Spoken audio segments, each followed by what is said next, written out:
Tenemos al licenciado Francisco Manuel Arévalo. Él es el asesor jurídico de la Asamblea Magisterial Democrática Jalisco, es quien está llevando aquí en Jalisco el proceso de los amparos en coordinación con el equipo del doctor Manuel Fuentes Muñiz. Nos acompaña el profesor Artemio Ortiz Hurtado. Él actualmente es el secretario general del Comité Ejecutivo Nacional Democrático. También tenemos con nosotros al doctor Manuel Fuentes Muñiz. Tal vez ustedes lo conozcan un poco más porque circuló bastante aquí en el estado y en el país el documento conocido como las 32 razones inaceptables de la Ley General del Servicio Profesional Docente. Pero algo muy importante que creo que habla muy bien del trabajo del doctor Manuel Fuentes Muñiz es que actualmente es el autor del único amparo contra los artículos 3 y 73 constitucional, conocido como reforma educativa, que sigue sin desecharse por la justicia mexicana. Sigue su transcurso y está actualmente en litigio en los tribunales colegiados. No han podido desechar el amparo del doctor Manuel Fuentes Muñiz. Primero yo quisiera plantearles dos cosas y cuál sería el motivo de mi exposición. Quisiera solamente relatar brevemente cuáles son las razones por las cuales estamos cuestionando la reforma educativa y que causan un efecto muy grave en los derechos de los trabajadores y darles a ustedes una visión de cuál es la situación de esta maraña legal a la cual nos estamos enfrentando y que me parece a mí que tenemos que estar buscando las respuestas, qué es lo que tenemos que hacer en este momento. Obviamente la situación del movimiento magisterial está sufriendo uno de los embates más complicados de la historia. Habrá que señalar primero que la reforma laboral que entró en vigor el primer día de labores del régimen de Peña Nieto, hubo sobre todo una situación de gran afectación a los derechos de los trabajadores, se flexibilizaron sus derechos, hubo contratos temporales que prácticamente acabaron con la estabilidad laboral de los trabajadores, las indemnizaciones de los trabajadores. Pero en el tema, sobre todo, de lo que significa la reforma educativa, fue una reforma mucho más agresiva que la reforma laboral, porque la reforma educativa trajo consigo el desconocimiento incluso de los profesores del magisterio como trabajadores mismos. El tema es mucho más grave porque se desconoce de raíz los derechos laborales que se plantean. Cuando llevamos a cabo un estudio sobre lo que es precisamente estas 32 razones que difundimos en todo el país, señalamos en primer lugar de que esta reforma es contraria a la propia Constitución. La Constitución plantea un reconocimiento expreso de los derechos humanos.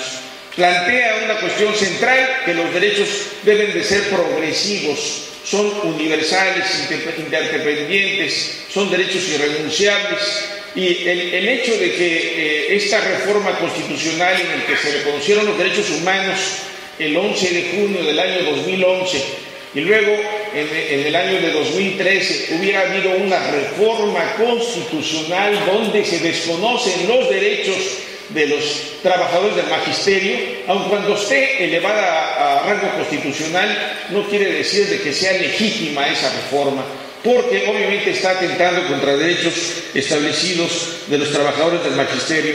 Uno de los elementos importantes en la reforma que plantea como afectación es de que tiene una aplicación retroactiva a los derechos de los trabajadores.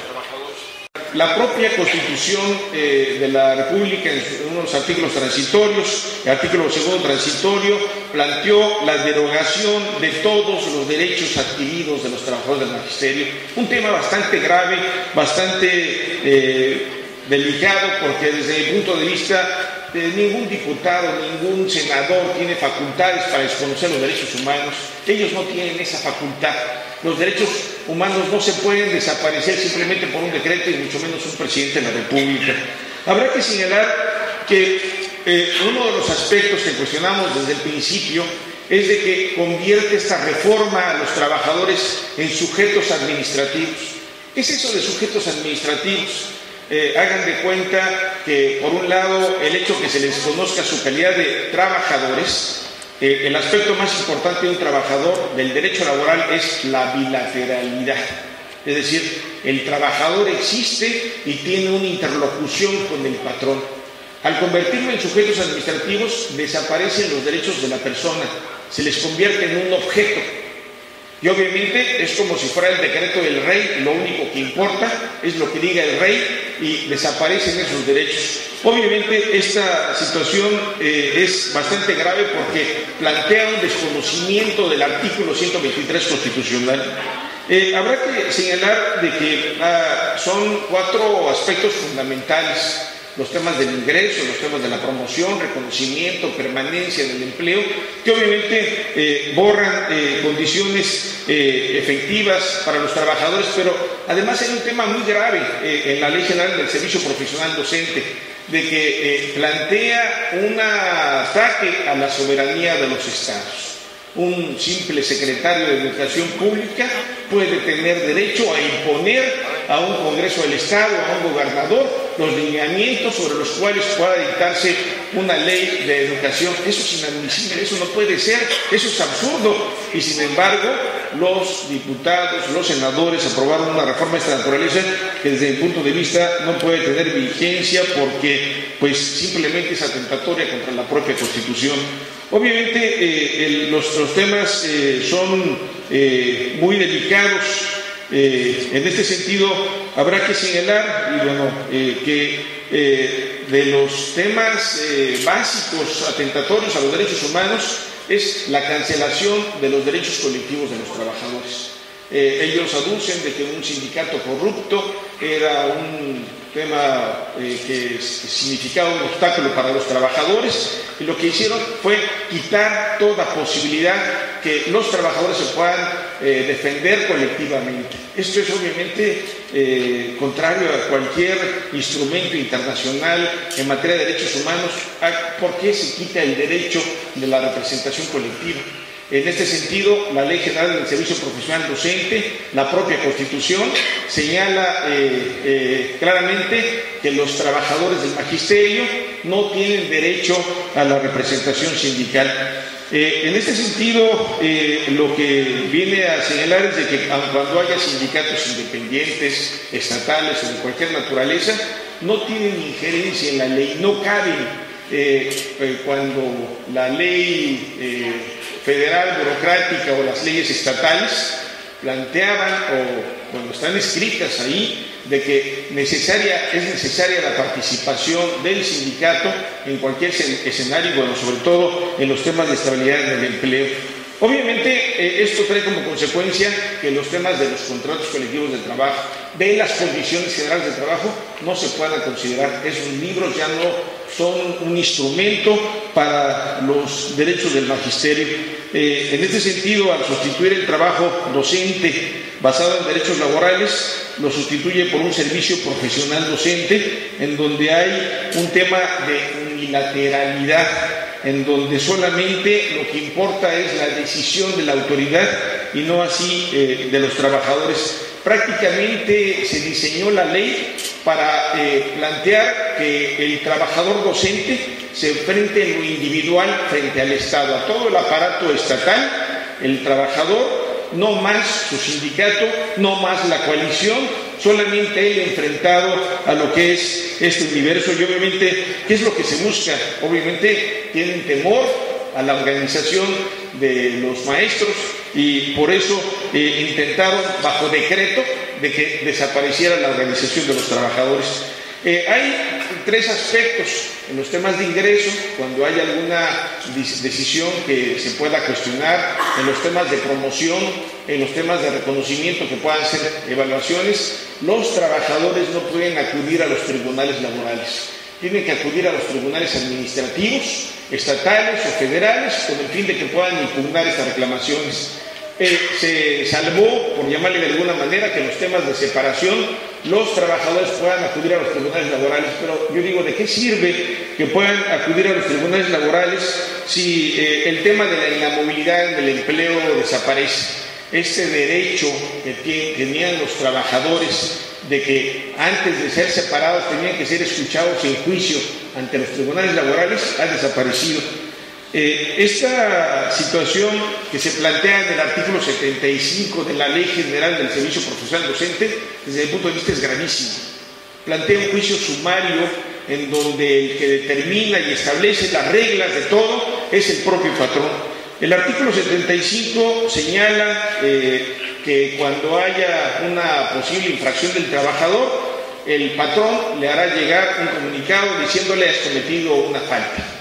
Y entonces el trabajador tiene 10 días para que en forma privada, no a través del acta administrativa como establece la ley, presente un escrito ante el propio patrón para que él resuelva si la justificación fue adecuada, estableciendo la obligación que debe de señalar agravios. Eso de los agravios es un tema técnico-jurídico que el profesor, la profesora tendrá que responder, y si no lo hace con las pruebas correspondientes, el propio patrón determinará si aplica o no la sanción.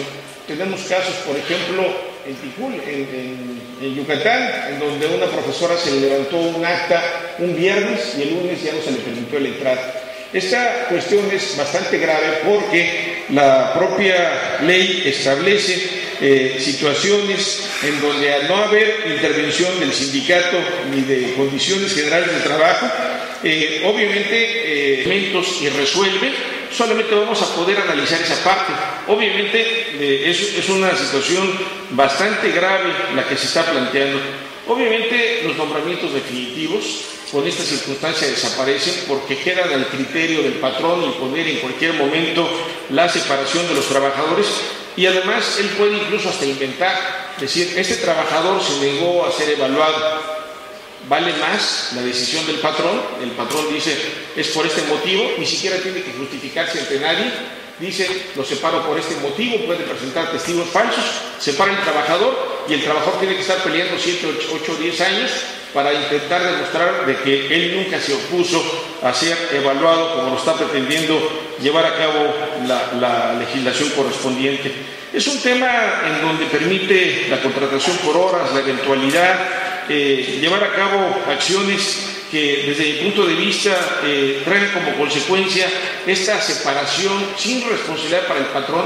Esta de la Ley General del Servicio Profesional Docente es una nueva ley, yo no le denominaría laboral porque no es laboral, sino que establece sanciones en donde es el propio patrón el que puede establecer estas condiciones.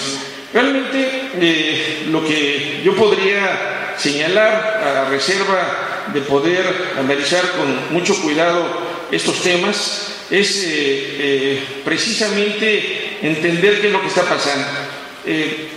Derivado de esto presentamos una serie de amparos. Habría que señalar que esta iniciativa presidencial que fue presentada el 10 de diciembre de 2012 y luego fue aprobada el 26 de diciembre de 2013, y luego vinieron las leyes reglamentarias el 11 de septiembre de 2013, obviamente plantean una serie de cuestiones muy delicadas porque en el ámbito federal se establecieron 3 leyes reglamentarias. Por un lado, a la Ley General de Educación se le hicieron reformas, se crearon 2 leyes nuevas, la Ley General del Servicio Profesional Docente y luego la Ley del Instituto Nacional para la Educación. En ese sentido, las entidades federativas tienen 6 meses para adecuar su ley respectiva y este plazo vence al 11 de marzo de 2014. Habrá que señalar que el único estado que ha aprobado una ley estatal ha sido el estado de Yucatán, y pues obviamente en este caso haré un análisis de la misma, pero obviamente la Ley General de Educación señala que las autoridades educativas federales y locales, dice, adecuarán su normativa de naturaleza laboral y administrativa, debiendo dejar sin efectos la que se oponga o limite el cumplimiento de dicha obligación. Ese es el mandato que se está estableciendo. Obviamente es un tema pues, bastante delicado porque todos los avances que se pudieran dar, pues obviamente permiten la entrada a todas las sanciones que se puedan aplicar en contra de los trabajadores. Ya los trabajadores del magisterio presentaron amparos directamente en el Estado contra esa inclusión, y habrá que señalar que bueno, ahorita los jueces de distrito ya no los mandaron a Cholula, sino que están reconociéndose ahí su competencia en ese estado, pero hicieron una serie de cuestiones para tratar de evitar que se le diera entrada a los amparos, diciendo de que se precisara el nombre, que fueran a ratificar los quejosos, que se precisara si era la firma o no de los trabajadores que estaban presentando los recursos. Cuando finalmente los maestros y las maestras que presentaron esos recursos finalmente pudieron lograr pasar esos obstáculos, y actualmente los amparos de ellos, aún a pesar de los juzgados, se están recibiendo. Yo lo que quiero señalar es de que estos temas van concatenados efectivamente con una situación de búsqueda de que el Estado se esté desligando de sus responsabilidades.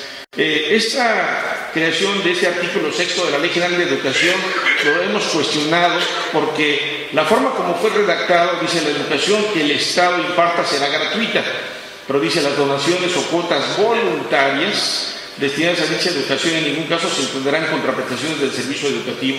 Una donación, cuando se entrega, en todo caso quien la recibe está aceptando precisamente esa donación, o bien una cuota. Cuando se establece una cuota, esta tiene periodicidad, y entonces para que pueda darse la periodicidad, la otra parte lo tiene que aceptar. El Estado no tiene ninguna facultad para estar recibiendo cuotas voluntarias, porque eso establecería una violación a la propia Constitución en cuanto a lo que se refiere a la impartición de la educación gratuita.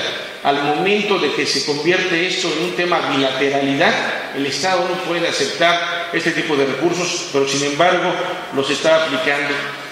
Habrá que señalar que los amparos que se han presentado, el primero de ellos fue contra la reforma constitucional a los artículos 3 y 73 de la Constitución.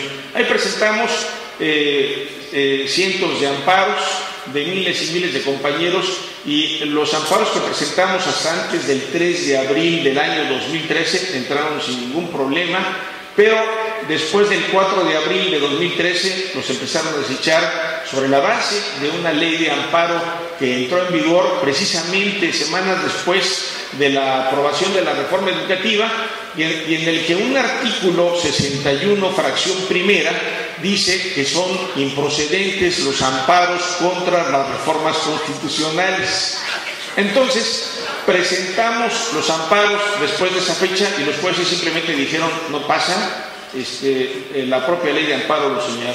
Lo que hicimos fue solicitar que la Suprema Corte de Justicia, nosotros dijimos que ese artículo 61, fracción primera, es contrario a los tratados internacionales.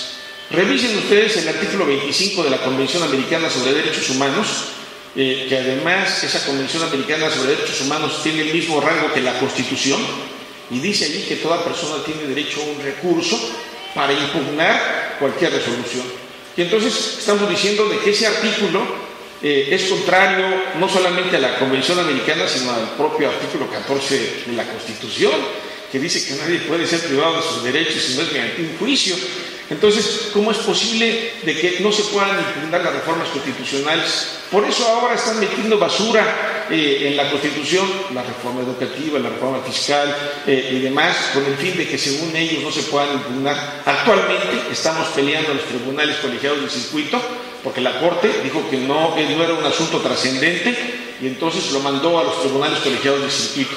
Yo quiero ver que los magistrados vayan a decir que efectivamente no es contrario a los derechos humanos ese artículo 61, fracción primera de la ley de amparo, que está negando el derecho de amparo a cualquier mexicano contra la reforma constitucional. Ahí estamos dando una pelea, y les pido que estemos atentos, porque no vamos a permitir que este tipo de situaciones sucedan.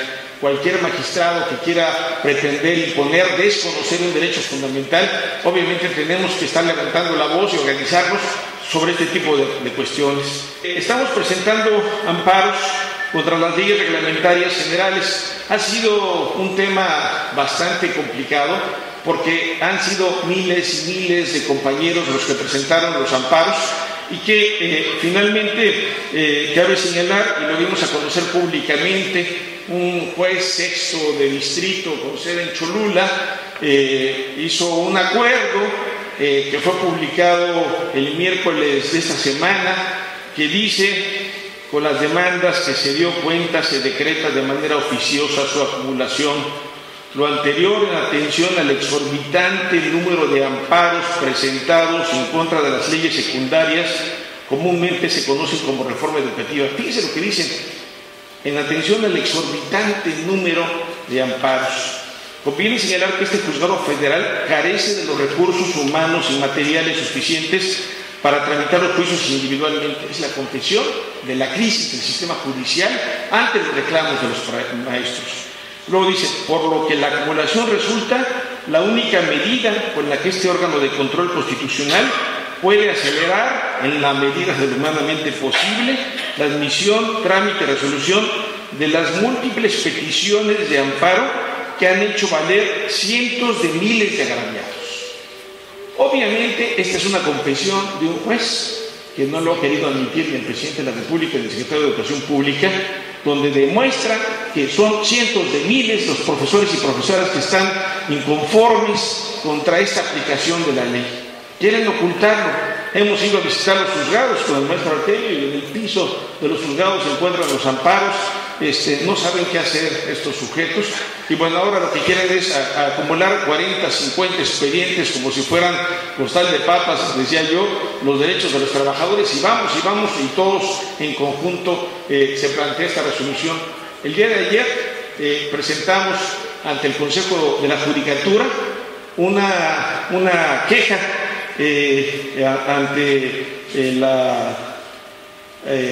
el Consejo de la Judicatura, un documento de 22 cuartillas en contra de jueces, el juez segundo de distrito, el sexto de distrito y séptimo de distrito del Centro Auxiliar de la región, donde estamos acusando de que los jueces están violando la ley. Fíjense que la ley de amparo ni siquiera le da derecho a los jueces de acumular los expedientes. ¿De dónde sacan ellos que pueden acumular los expedientes? Ahora sí están queriendo inventar la ley y ni quien les diga nada. Bueno, por lo pronto ya los acusamos ante el Consejo de la Judicatura. Hay un artículo que dice de que quien presente una queja improcedente se aplicarán sanciones de 10 a 100 salarios mínimos. Ya les platicaré si nos sancionan por estar cuestionando a los jueces, pero no vamos a permitir ese tipo de actos o que se pretendan burlar de las acciones que estamos llevando a cabo. No nos vamos a quedar callados, vamos a pelear con todas las consecuencias de esto, de lo que pueda significar, porque entonces vamos a demostrar que los jueces mexicanos solamente son un apéndice del gobierno federal. No vamos a permitir que este tipo de acciones se puedan llevar a cabo, y hemos dicho de que si los jueces resuelven avalando a la violación a los derechos humanos, vamos a ir a las cortes internacionales, vamos a ir a la Comisión Interamericana de Derechos Humanos a acusar no solamente al gobierno mexicano, sino a las instancias judiciales de cómo pretenden desaparecer derechos que no se pueden desaparecer. Es como si de pronto los diputados se reunieran y dijeran: bueno, vamos a acordar matar a 100 gentes, y entonces porque lo aprueben los diputados, ¿a poco ya va a ser legal? Vamos a aprobar que vamos a desconocer los derechos humanos de organización, de petición, de laborales. En la propia Declaración Universal de los Derechos Humanos de 1948 se reconocen los derechos de los trabajadores, el de un salario digno, estabilidad del empleo, sindicato, en fin. ¿Cómo es posible que esos legisladores pequeñitos pretendan llevar a cabo este tipo de acciones? Entonces, el tema, queridos maestros y maestras, nos parece muy delicado, y por eso me parece que conviene reflexionar sobre las acciones que se puedan llevar a cabo. Yo les quiero decir que a pesar de que soy abogado, soy doctor en Derecho, profesor y no sé cuántas cosas más de Derecho, no creo en el Derecho. Perdónenme, pero no creo en el Derecho.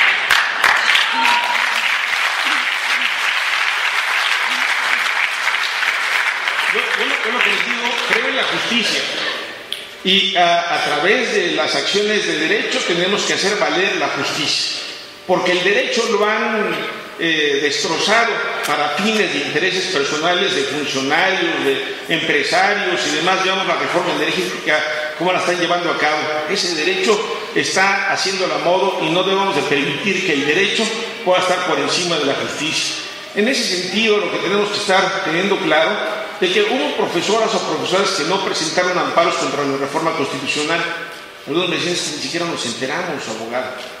Algunos presentaron amparos contra la reforma a las leyes reglamentarias y todavía algunos me dicen, oiga, abogado, es que no presentamos amparos contra las leyes reglamentarias. ¿Qué vamos a hacer?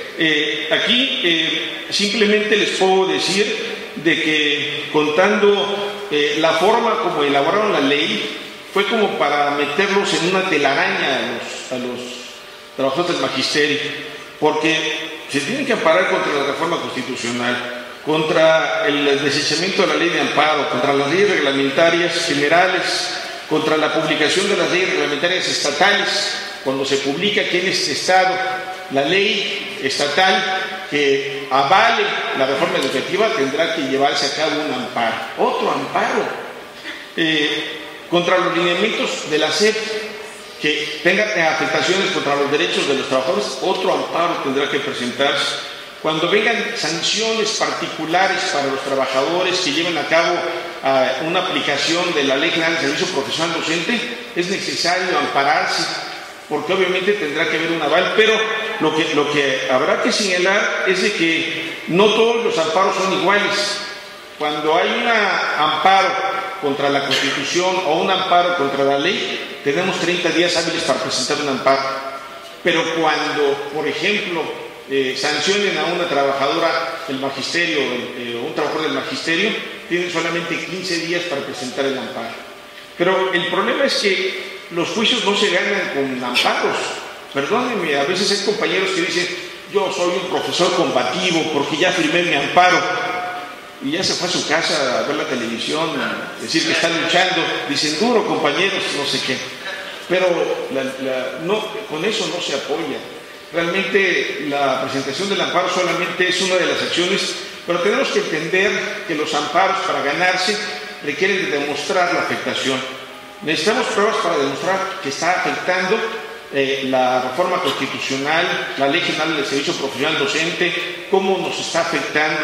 Pueden ser videos, grabaciones, testigos, documentos originales, circulares o demás que nos puedan aportar pruebas para demostrar que efectivamente a partir de la vigencia hay amenazas a trabajadores, hay discursos ofensivos de un secretario de Educación Pública que dice que no le importan los derechos de los trabajadores. Y obviamente este tipo de cuestiones nos parece fundamental. Yo lo que les vengo a decir y agradecer estos espacios es que nos parece fundamental que debe de haber una serie de acciones muy importantes. Estamos preparando documentos manuales de autodefensa magisterial para que el trabajador o la trabajadora en cada lugar de regiones del país pueda saber qué hacer cuando le llegue un aviso del patrón que tiene que contestar en 10 días un documento. Y queremos capacitar a maestros, maestras, capacitar a asesores jurídicos o unificar criterios con nuestros amigos abogados, con estudiantes de derecho, con el fin de formar equipos de autodefensa frente a este tipo de acciones. Poder enfrentar esta propaganda lesiva que se impone en los medios de comunicación, que dice que los maestros, por el hecho de luchar, son trabajadores flojos que no atienden sus obligaciones y demás, cuando el derecho de protesta es un derecho constitucional. Y bueno, nos parece fundamental que tenemos que estar revisando una serie de acciones con el fin de que pueda haber una respuesta efectiva y echar abajo esas reformas contrarias a los derechos humanos. No solamente va a ser con discursos o con foros como se puedan llevar a cabo echar abajo estas reformas, sino va a ser necesario que en cada escuela, cada profesor, cada profesora pueda estar convenciendo a la sociedad que este problema no solamente es de los profesores, es un problema de la sociedad entera, para que se pueda plantear una recuperación precisamente de la soberanía del Estado, que es lo que se está perdiendo. La soberanía del Estado no son los gobernantes, somos nosotros, somos los ciudadanos comunes y corrientes, y es precisamente lo que se está vendiendo en el país, la sangre, la fuerza, la mente de nosotros, para que sean empresas privadas las que estén negociando condiciones contrarias a la nación. Compañeros, compañeras, nos parece que estamos en una etapa muy importante en la cual tenemos como respuesta que dar ante esta situación la organización, la conciencia de los profesores, estar viendo cada resquicio del cual podamos lograr una auténtica organización, poder echar abajo estas reformas. Estoy seguro que lo vamos a llevar a cabo con la fuerza y la organización de esta gran fuerza que son los maestros y maestras de este país, querido México. Muchas gracias.